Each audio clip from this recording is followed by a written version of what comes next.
Hello, it's a privilege to come your way today. My name is Christopher Obebo, and today I will be talking about divine establishment. The focus today will now be on impartation. In previous edition, I've spoken about the place of divine establishment and some of the ways by which God established people. In the previous edition, I spoke specifically about helpers. Now, today I'll be talking about divine impartation as one of the ways by which God established a person. I like you to know that every established person you see today received impartations at one time or the other in their lives. And so impartation, therefore, is God's way of multiplying grace in the lives of people. Impartation happens when God uses someone as a channel to deposit something spiritual, something of great value into the life of another. Impartation is not imitation. That the person has impacted another does not make the other person a copy, a carbon copy of the one that impacted him or her. No. It is simply a spiritual and practical deposits that accelerate the journey of the recipient into getting established. And that's why in the book of Romans chapter 11 verse 1, Romans chapter 11 verse 1, we see the Apostle Paul expressing his desire to impact the Roman church.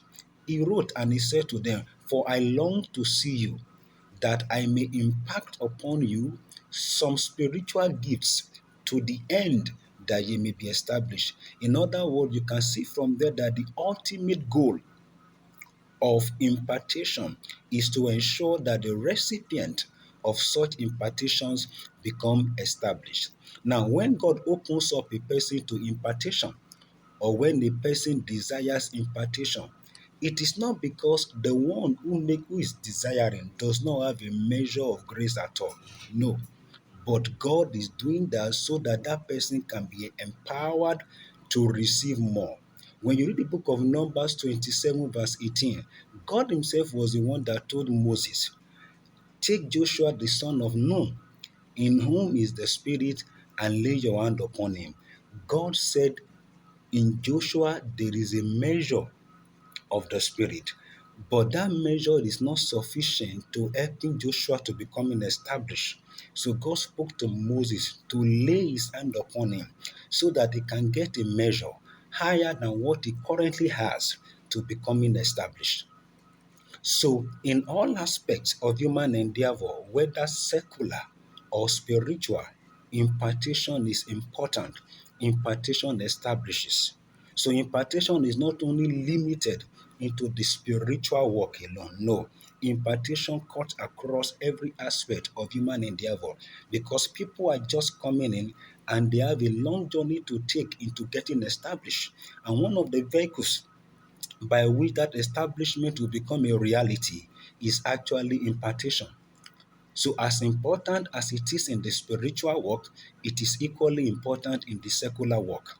So, impartation is needed in sports, impartation is needed in music, impartation is needed in entertainment, impartation is needed in the ministry, impartation is needed in the creative arts, impartation is needed in writing, impartation is needed in administration, it is needed in healthcare, name it, impartation is needed.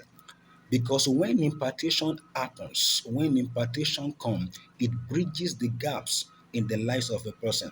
So from classroom to boardrooms, from camps to stadiums, from studios to arena, from solitary confinement to stadiums, impartation has transited people into superior versions unknown to themselves and others.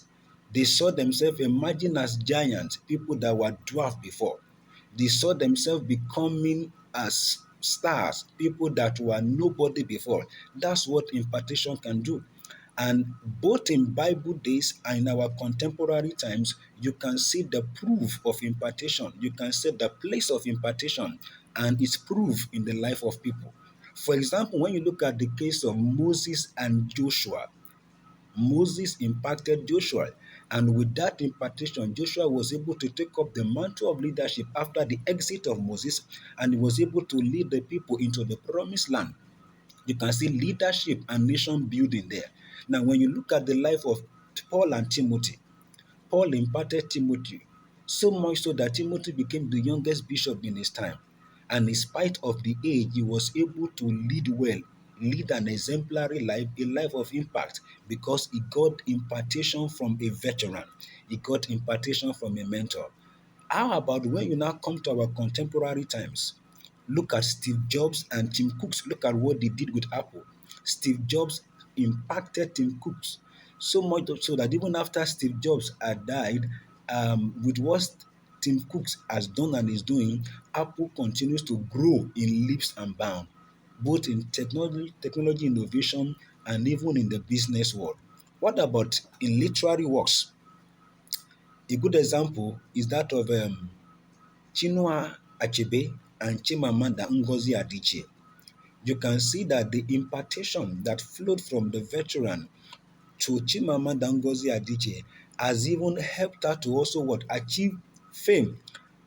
And you can see that because of what she does, or what she does and what she has able to achieve, you can see her batting creative writing and cultural advocacy, and she continues to grow better and bigger. How about Miles Moreau and Dr. Sam Adeyemi? That impartation has bettered leadership training, public speaking, and even societal transformation. So the place of impartation is so crucial. Now the next question will now be, how do you receive impartations? I start here by saying that impartation comes to the one with a prepared heart. When your heart is right, every other point I will mention afterward will flow seamlessly. When your heart is right, every other point I will mention afterward will flow seamlessly. Now, with discretion, you need to identify a mentor in the field you want to stand out. You need to become teachable and observant. You need to honor the grace you desire to operate with. You want to operate in a grace at a level, but you are not yet there. That is not yet your reality, but that is someone else's reality. You need to honor the person. You also need to seek formal or informal impartation. Where it's possible to have a formal impartation, go ahead and take advantage of that. However, where it's impossible to have a formal impartation, you can find a way to lay your hand on the resources of the individual. Resources in terms of books, resources in terms of tapes, resources in terms of videos and all of that, so that you can create a conduit, a channel for a flow of virtue from that person to you. And then you need to step out in faith, because no matter what it is that you have received or that you claim to have received, if you do not step out in faith and take action, there is no how that can be your reality. As I conclude, I need to emphasize that impartation will not come to you at your own terms. No, you are the one that needs something. You are the one that needs to make sacrifices to get it. And this is essentially because impartation is like osmosis and diffusion in sciences. Let me digress a little.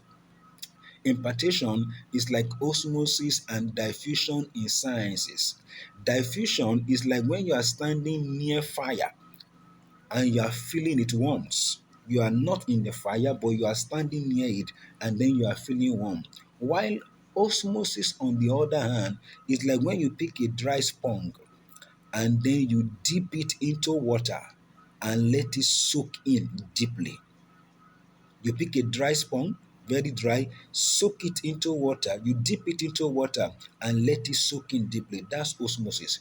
And so my focus for now will actually be on osmosis as a means of impartation. And I'm focusing on osmosis because it produces deeper and lasting, deeper, lasting, and personal transformation. So, what is osmosis? Big question. What's osmosis? Osmosis is the movement of water across a semi permeable membrane from high concentration to lower concentration.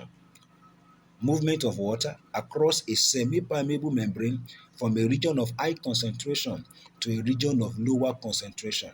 So in osmosis, there is impartation by focus transfer through a relationship there. So the relationship ensures that there is precise and lasting transfer.